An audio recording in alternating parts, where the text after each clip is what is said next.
Bestnya. Okey, Datuk, kalau enjin kereta dibiarkan hidup dengan aircon, banyak orang kan suka tidur dalam kereta buka aircon. Okey, berapa lama kita boleh biarkan dalam keadaan tu? Kalau kereta kita baru, kita nak berapa lama? Sampai 1 hari 1 malam pun boleh. Kalau baru, syaratnya ada syarat. Tak boleh. Kalau dia tutup semua tingkap, setengah jam dia tidur, dia akan rasa macam sesak nafas lah. Kalau dia terlena, dia terus lena lah. Kalau dia tidak buka ventilation, nampak tak? Ada satu ventilation in, satu ventilation out, satu ventilation in out. Nampak tak? Dari 3 button kat depan tu, yang gambar arrow masuk tu kan.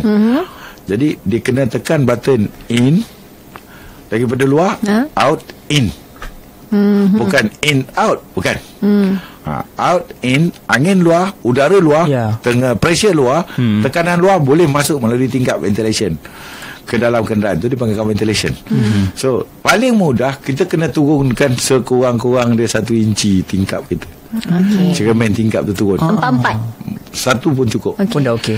Ke 4 nanti dia akan, hawa sejuk tu akan hilang. Jadi 1 tingkap dah cukup dah.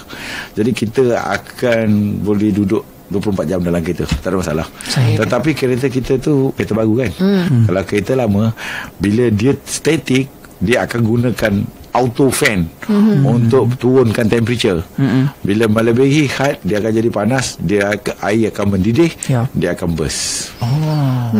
Dan kereta yang baru, kereta yang 3 tahun hingga hari ini, mereka mempunyai sensor. Bila panas je, enjin mati sendiri. Automatik dia yang terbaru, enjin terus. Yes. Pasal otomotif tanpa sempadan. Sebab itu kalau kita lihat kereta yang terkini Datuk, bila enjin high temperature tinggi, dia terus automatik cut off enjin. Betul. Kadang-kadang kita panik. Kadang-kadang kita panik. Kita tak boleh start sampai kita start. Tak apa. Jangan. Bila kita ketek, dia kosong. Ketek, dia kosong. Selagi kita ketek, dia kosong. Dia tak akan rasau. Jadi dia punya tu solusinya, kita tunggu sekejap, sampai setengah jam, kita start, dia hidup balik. Sebab temperature dah turun. Okey. Nanti dia akan naik balik, panas, dia mati lagi. Bermakna something wrong dekat air kita. Okey, Datuk,